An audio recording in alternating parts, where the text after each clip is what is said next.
அனைவருக்கும் வணக்கம். பல்லில் இருக்கிற மஞ்சக்கரையை எப்படி போக வைக்கிறது அப்படிங்கிறத தான் இந்த வீடியோவில் நம்ம பார்க்க போறோம்.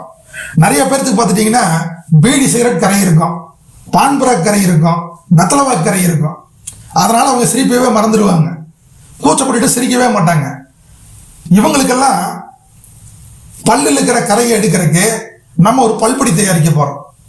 அந்த பல்படிக்கு தேவையான பொருட்கள் என்ன அப்படின்னு பார்ப்போம். நுணாக்காய், இதுக்கு இன்னொரு பேர் இருக்கு, மஞ்ச நெத்தி மரத்தோட காய். நோனி அப்படின்னு இன்னொரு பேர் இருக்கு. இந்த மரத்தோட காய் தான் இதுல முக்கியமான பங்கு வகிக்கும்.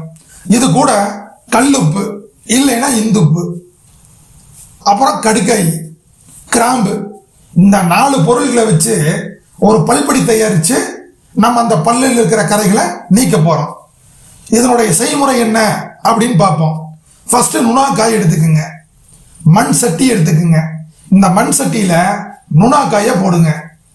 இது கூட கல்லுப்பு அப்படி இல்லைன்னா இந்துப்பு போட்டுக்குங்க. டெய்லியும் இதைய வெயில்ல வைங்க.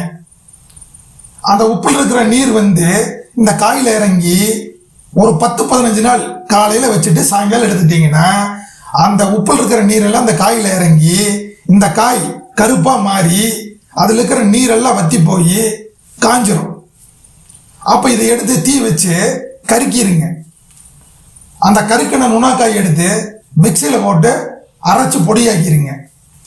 இதைய சல்லடை வச்சு சலிச்சுக்குங்க. நைஸா இருக்கிற பொடியை மட்டும் எடுத்துக்குங்க. இந்த பொடி எத்தனை கிராம் இருக்குதுன்னு பாருங்க. இது 100 கிராம் இருந்துச்சுன்னா அதே அளவுக்கு சம அளவு 100 கிராம் கடுக்காய் எடுத்துக்குங்க, இது கூட சேர்த்திக்கிங்க.